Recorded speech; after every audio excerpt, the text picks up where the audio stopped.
So you have Nearpod, and it's this powerful tool.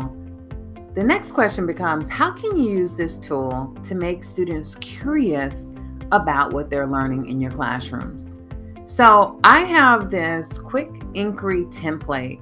I'm going to also put it in the YouTube link. So if you would like to duplicate it, you are free to duplicate it.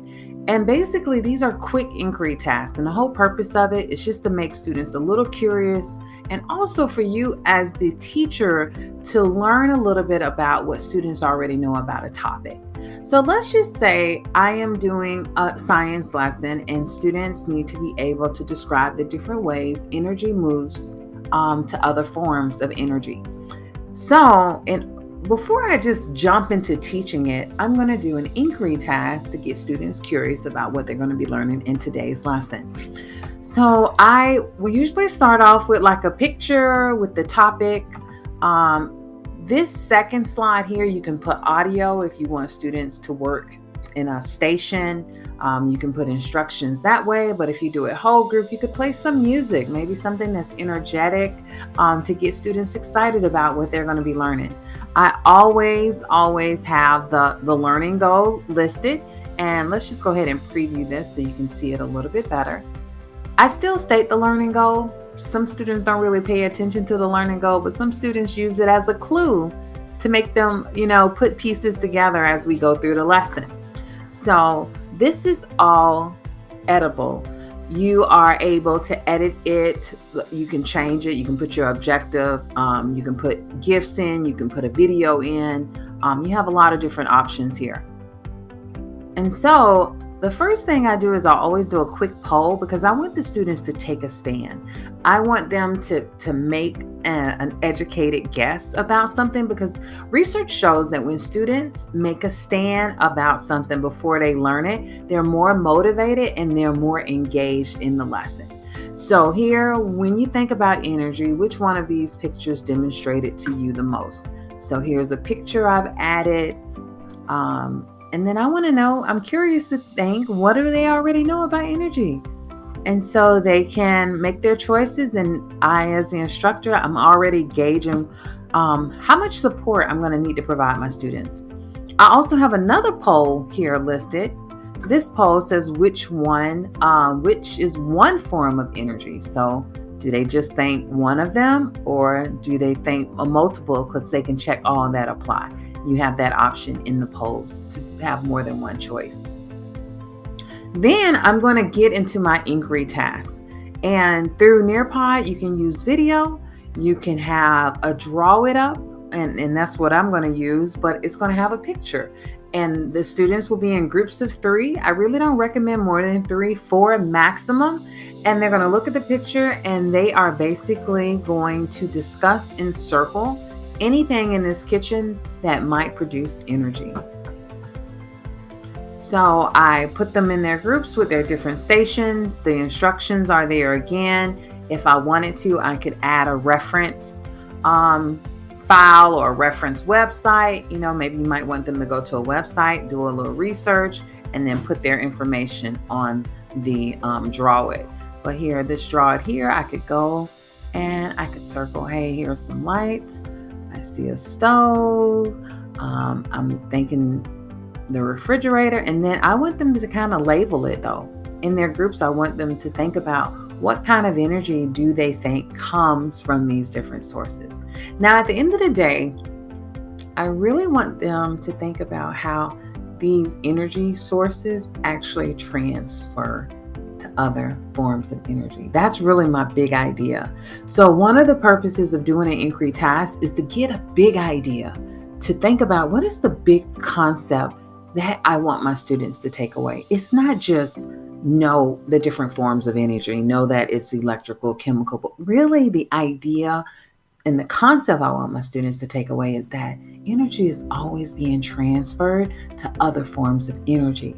And by looking at this picture and by them discussing and us having a small discussion about it, because once they finish, then I have everyone's work. I can share this work out through Nearpod, and everyone can see it. And then I can ask some talk move questions.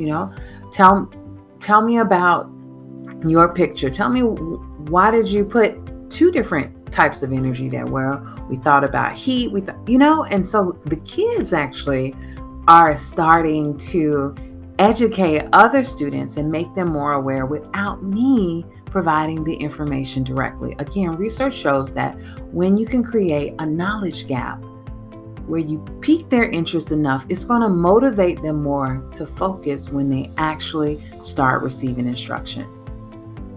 So once they label it, we have like a 10-minute discussion. Then I want to summarize the concept. Let's summarize, what did we just figure out? And here I would summarize our learning today, write 2 or 3 sentences. I'll take those 2 or 3 sentences. Everyone gets an opportunity to write, give them 2 or 3 minute thinking time. And then as the teacher, I would pull from those inserts, and then we would come with a summary ourselves. And let me show you something. So I'm going to go to preview. Actually, I'm going to do better than that.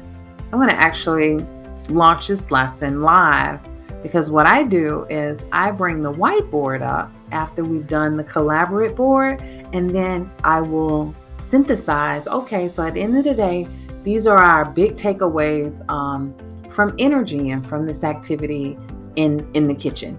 And then the students would help me, because we just did it, and then I write it, and then that final 2 sentences will go in a notebook. And you can do this for any subject. All it is basically piquing their interest. Like, how can I get them to think about the topic a little bit without giving them all of the information? And then you prep them for your direct instruction. This is a great way to increase students' engagement, but it's an awesome way to use the Nearpod tool to make students curious. For some reason, this is going really slow, so let's go back. Let's refresh and see if I can go back to the original page. Let me see if I can go back here. There we go. I just wanted to demonstrate the whiteboard, because it's just a great way to be impromptu with the students and make them feel that everything wasn't structured, even though you structured it. So I'm going to click live participation. And then once I click live participation, I am going to quickly go to that last slide, which was slide number 8. And after we have again collaborated, I am going to hit this whiteboard tool here in the top right, and then I would type out our 2 sentences. And so I would say something about energy is transferred into I am not spelling that right. Mistakes make me better. That's what I tell my students all the time. Here we go. Into different forms of energy. And maybe that was our big takeaway. And then I make it real big. All the students have access to it. And I tell them, hey, let's write it in our notebooks. Let's put it in our notebooks now. Might even highlight it. The key word here was transferred, and then different. And so now, before we start the lesson, the students have a concept to anchor them through the lesson. So again, this is a great way to use Nearpod to make students curious about what they're learning in your subjects. I hope this has been helpful. If you want to know more about quick inquiry tasks and how to use Nearpod to do it, please check out my website at fearlesseducator.net. Thank you.